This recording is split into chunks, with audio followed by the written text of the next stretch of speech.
Good afternoon and welcome back to the CERIAS Symposium. I hope everybody enjoyed lunch. Our first speaker this afternoon is Mark Lepker. Mark is a proud Boilermaker graduate and a employee of the NSA. He is one of two SEALs, which I can never remember what the acronym means, but Purdue is the only university that has two NSA SEALs assigned to them, so we're proud of that. And Mark has been very instrumental and very much involved in CERIAS the last several years. And one of the things that he's been instrumental in is bringing and helping develop the INSuRE program here at CERIAS. So the program started as a very small project, and we thought at the end, if the students came with a good project, we might send one of them to the D.C. area to talk about their research. And it was such an overwhelming success from the very beginning that we ended up sending all of the student teams out to brief the NSA on their research that they had done. And the program, that was the beginning, and the program has grown since then. So we invited Mark back to talk about the program, its successes, things that he's learned from our students, and opportunities probably for others to be involved in the program as well. Mark, welcome back to campus. Thank you very much, Jerry. Appreciate it. Joel. Thanks, Joel. Jerry's down here. Joel's here. It's a great honor to be here and to share the aspects of INSuRE with you and a little bit about how it got started. But the briefing you heard right before lunch is a direct result of the INSuRE project. That is one of our biggest successes. Another one came from the National Security Agency, has a program called Commercial Solutions for Classified. And as you would suspect, developing high-end cryptographic systems is a very long, tedious process. You heard about the formal methods. That takes a long time. So we can't keep up with industry. And so we depend on Cisco, Juniper, Intel, Microsoft, IBM, all the big ones, to create, working with us on how to develop secure systems. And so this whole program on commercial solutions for classified looks at taking various systems and putting them in line to create good boundaries for networks. So if you put a Juniper, a Cisco, and some other router, those aren't going to fail all at the same time, is the theory. INSuRE had a project where one of the students actually developed an application that helped prove that, and it was so successful, we brought him in as an intern, cleared him, gave him the classified data, have him redo it. He then prototyped it within NSA, and that is now shared at the classified level with many of our partners, and he, yes, will start working for NSA. So that is one of the aspects of INSuRE that we also use, is it's a great recruiting tool.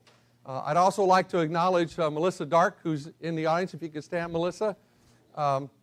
Melissa and I had a coffee at the Union and Starbucks back in 2012, and I'll talk a little bit about that in a minute. But if it wasn't for Melissa, yes. If it wasn't for Melissa, INSuRE would never have happened. John Springer, who's in the front row, is our current person working it, and one of our first graduates from it is Hans Vargas, who's up here in front. So a lot of opportunities to talk here. As a former Air Force officer like the General, I have been ingrained to give you points. Here are my points. We'll talk about those as we go along. One of the aspects of leveraging academia and why it's so important from a governmental standpoint, we don't have the cycles to study the science anymore.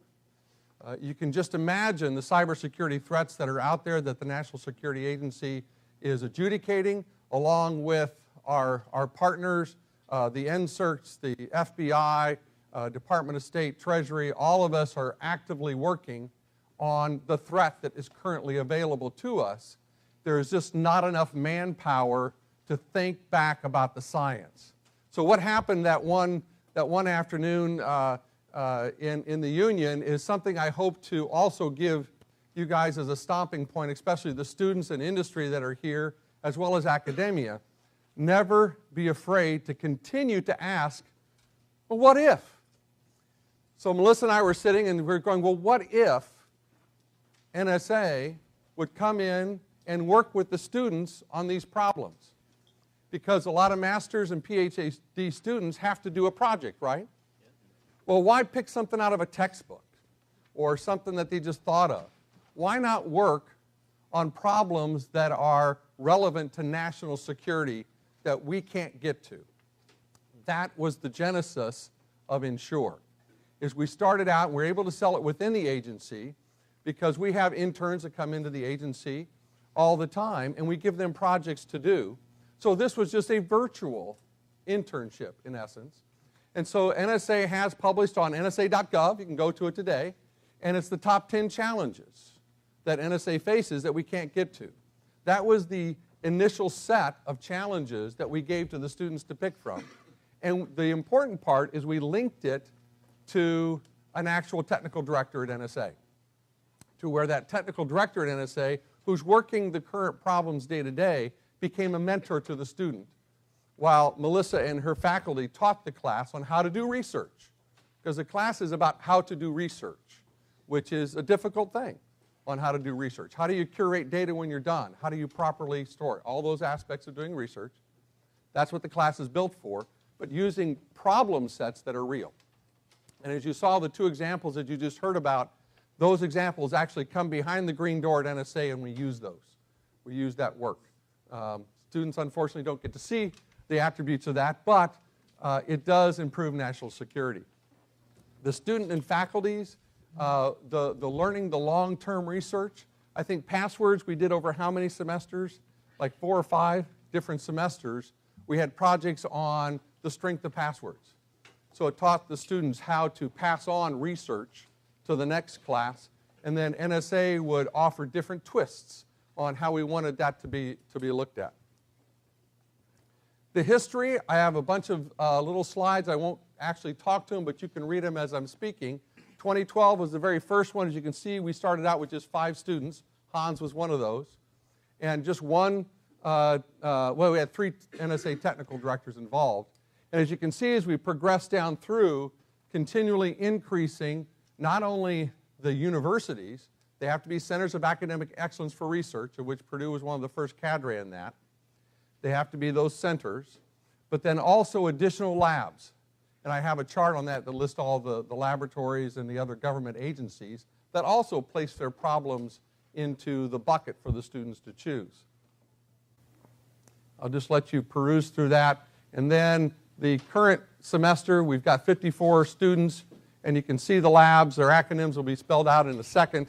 But I believe, John, correct me if I'm wrong, but I think we've sent through about 354 students through this project, and they're at various locations with various, some are at NSA, and I really appreciate that.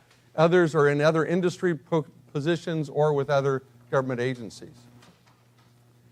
The return on investment that we're getting from the technical directors inside NSA is it takes about as much time to work with an intern. So it's not a big load on their normal day-to-day business. But these guys are then also excited because they're working with students. And the students are asking questions that we forgot to ask. How many of us get in our day-to-day realm where we forget to ask some of the tough questions? Yeah, I see some hands and some nods. So the students are stimulating us. And it's really interesting, as many of these organizations have, we have these great rooms at NSA, nothing but whiteboards. And it's cool to get inside one of those rooms. And we've taken on one particular project, the students were working on FIDO, which was a protocol. And we needed some work on that. And so we took what the students did, and we had to brief Congress on that particular aspect. And we took that research into one of our little white rooms, and the guys were just going crazy all over the whiteboards coming up with the briefing we were going to give Congress. And we did give credit to the students. So we were down on the Hill briefing this and said, and oh, by the way, this came from these teams through the INSuRE project.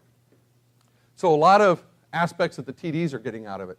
The students, we're hearing back from them that it's interesting to actually work with a live NSA technical director, somebody at Pacific Northwest Labs, somebody at Oak Ridge, Tennessee, John Hopkins Applied Physics Lab. Actually working with people who are doing the hard problems today. They're in this interaction through email and through virtual technologies. All the technical directors, their skin to the game. If they're bringing a problem to the table for the students, is their skin in the game is every Friday they have office hours virtually. And the class meets every Friday. And you'll see the amount of universities, and that's nationwide on Friday. That's an interesting opportunity too. Learning how do you bring virtually all these universities together and collaborate, because sometimes universities don't like to collaborate. They like to do their own thing. And so bringing many universities together to collaborate has been another learning experience that we've had. Here are the universities that are currently involved. I'll get out of the way so you can see the list. University of Texas pops up, and I think they had some of that stuff on the panel too, so interesting. Just a little note about Mississippi State. One of the serendipities of this program is they did a lot of work on SCADA systems, and one of the semesters the students actually developed a SCADA simulator, and part of the INSuRE project is not losing all that knowledge. And so in our hub there's a simulator that can be reused by anybody who wants to continue doing SCADA work, along with the data to see if you can reproduce that data set and then continue that work. So it's really interesting. Here's all the current sponsors. NSA has been in the lead since the beginning. We have a healthy group. You heard Bill Layton mention last time. He's one of our lead technical directors that have been helping out with the students this particular. But you notice Indiana Office of Technology has gotten involved, and we continue to increase the amount of organizations who want to participate because they too don't have the ability to get to some of this research. Cybersecurity fundamentally is unclassified, the science of it. How we apply it is to be classified, but the fundamental science is not classified. And that's how we can actually do this project. The results, and this is really interesting, and I know that Melissa and I probably thought about this over coffee, but what has come after 5 years of doing this is this persistent, geographically independent virtual network now of all these universities and the professors and the students and the technical directors of this collaborative nature of work on problem sets. And then those problem sets are evolved based upon the work that has been done in the past semesters to evolve that particular problem set, either to say we're done or we need to refine and continue on. The real research challenges that have happened, many students, and when we get people at NSA, we find that they don't have a whole lot of skill sets in doing sustained research virtually, because in the NSA fabric, as well as the other agency fabrics, I can only talk NSA, but my colleagues that I've spoken with have voiced similar aspects, is we don't do anything just in one location. It's all virtual. And that research is ongoing and has a life of its own. So teaching these students how to do that virtual research has shortened the time to work. Because when we hire them in the agency, we find that we have to put them in internship programs to teach them how to do the business. By going through something like INSuRE, that shortens that time frame where they can actually then get to work right away. So this is one of those attributes I think that probably we thought about on the napkin, but has really turned out to be one of a pretty big benefit. Our future with INSuRE, I think, and Melissa, correct me if I'm wrong, but I think we're at that cusp of, we normally have about 7 to 8 universities and about 50 some odd students each semester, but we're brokering on that going larger aspect. There's complications with that. I know it's Davis, right? University of California, Davis is on a quarter system. So how do you synchronize a quarter system with a semester system? That's a challenge because all the students get together and give their midterm reports and their final reports. And so that synchronization is an interesting challenge. How do you make sure that we don't get so many students who are interested that we have overcome our pool of technical directors? Because the technical directors are doing this out of their own personal interest. And when I first pitched this to NSA, our information assurance director basically said, I love the program, don't cost me any money. So that's the way it is with the government. They love to support, but just don't cost me any money. So these are some of the things that we're looking at as coming up with a more collaborative repository to do the data store, sharing of the data. It really has proven this persistent access to knowledge to students and availability. So in summary, what INSuRE has done is proved that we can successfully bring multiple universities together to do these collaborative classes. The students surprise us. Melissa and I were talking about, should we instantiate a multi-university team? And that semester, some folks from Purdue, I think it was Dakota, got together and said, hey, we want to do this multi-university team. Is that okay with you? So the students self-actuated and brought this together. Great stuff there. The agency collaboration, we have the same problem universities do. You know, NSA collaborating with Sandia, with all the other agencies, we just don't have time. So this helped force us into that, and we discovered some great channels of that. So I think I'm going to stop there, because I think I'm getting the 2-year mark, the 2-minute mark. Because I'd like to, as you can see, I'm not very enthusiastic about this program, but would like to open it up for any type of questions that you might have, and Melissa's here to answer stuff that I can't answer. It's really a great program. Looking forward to continuing it, and looking forward to the challenges of continuing it, which are not simple to overcome. But any questions? It's after lunch. Any questions? Answered everything that you could ever know about INSuRE? There's somebody. So I'm curious how you engage the students and keep your secrets secret. I mean, what's to stop a student from going to work somewhere else, like with a bad guy somewhere? Yeah, excellent question. And it's one that we internal to NSA had a great conversation about before we really stepped out and got involved. And it's founded on the fact that the science is unclassified, and that we need to utilize as much research as we can. And we've got this great pool of super minds, and we're actually tapping into bachelor degree programs now as well. There's no requirement to be a U.S. citizen to be part of INSuRE. And so it's not lost on us that some of that intellect will probably go places that we prefer it not go. But that's going to happen anyway. Okay? It's not just because INSuRE. These problems are not necessarily specific to the government. They're problems that we are interested in, and so we'd like to pursue those particular problem sets, but it's not unique to the government, and that's how we keep it unclassified.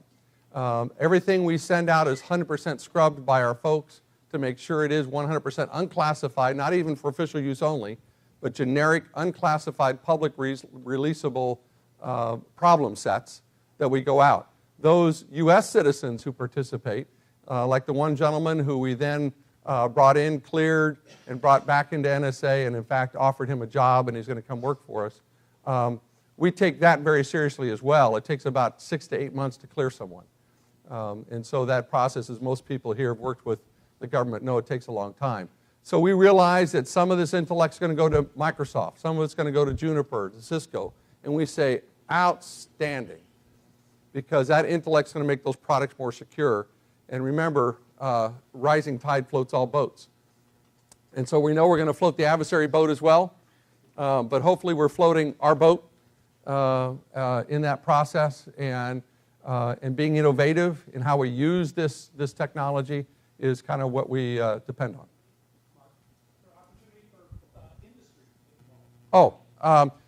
Industry would love to have industry involvement. Obviously, in problem definition, might be a little bit more difficult because of intellectual property rights. But right now, we've got a wealth of database of very intelligent students and their work product. I don't know if industry would be interested in seeing that if you're looking at hiring someone. So that is where I think the return on investment to industry is if industry, and we're looking at different ways of funding INSuRE for the future, and And so we're looking at different avenues for that to sustain this effort. Obviously, we've got a great pool of research problems, a great pool of data that's already been worked. I'm sure industry, if they had access to that, could say, ooh, that sparks an idea for us to innovate and create a product. Okay, that's another return on investment. As well as, I mean, Hans, we did not get into NSA. He's working for a very wonderful company, and we applaud that because now we know that intellect is helping that company on doing that. So there's lots of different avenues, I think, for industry to get involved, and that's one of the things we're starting to explore in our growth pattern, is how to involve industry in a way that they can benefit and that the students and government can benefit. Great question, thank you. Yes, sir.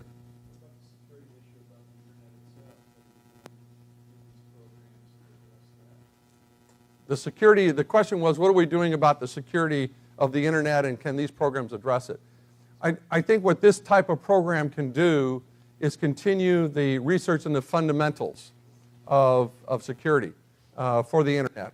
You know, the internet was not designed for security, and so you've got a legacy system that is that rejects the foundations of security in its initial design. And so many of us have legacy systems. It's very hard to go back and patch a legacy system because it'll break it. We heard some of that in the talk of the formal methods. I know of systems that are still running COBOL. How many COBOL programmers are in the room? Okay, see, a couple of us can raise our hands, but not that many of us. So we do have job sustainability, by the way. So very difficult to do that. So I think what we're trying to do is look at the landscape from a security challenge. What security challenge are posed by the internet? What security challenge are posed where we can improve that?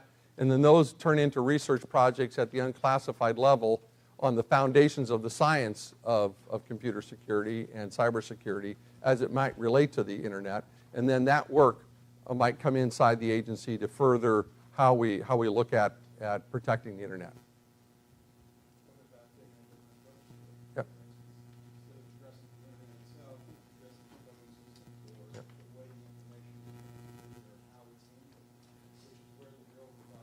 Right. Yes. Well, and I think the general mentioned that too. It's all about the information. And I think the thinking of having innovative thought on how do we protect the information irrespective of the system it's being shared on. Those innovative thoughts and knowing what we know now about security would be interesting to look at. How do we encapsulate that information, have high assurance on the entity that needs access, whether it be a human or whether it be a process, et cetera. And if you can associate those two together with a high level of assurance, I don't care what network you run it on. Yeah, and so I think those attributes of how do you do that in time. I was talking with somebody over lunch. I don't know if you guys remember Dr. Tao back in the 90s who wrote GemSauce. I don't know if that operating system, I see some smiles. GemSauce was a wonderfully A1 certified formal methods operating system. It would bring an 8088 chip to its knees in operation, but it was used just way ahead of its time.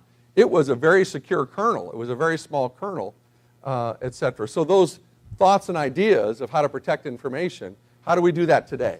How do we bring those attributes of protecting information in our computing environment and maybe take a step back and say, why are we protecting the network? What are we doing to protect the information and to protect those who gain access to that information versus the network? Yeah, great question. Great, thank you very much. It's really great to work with Purdue.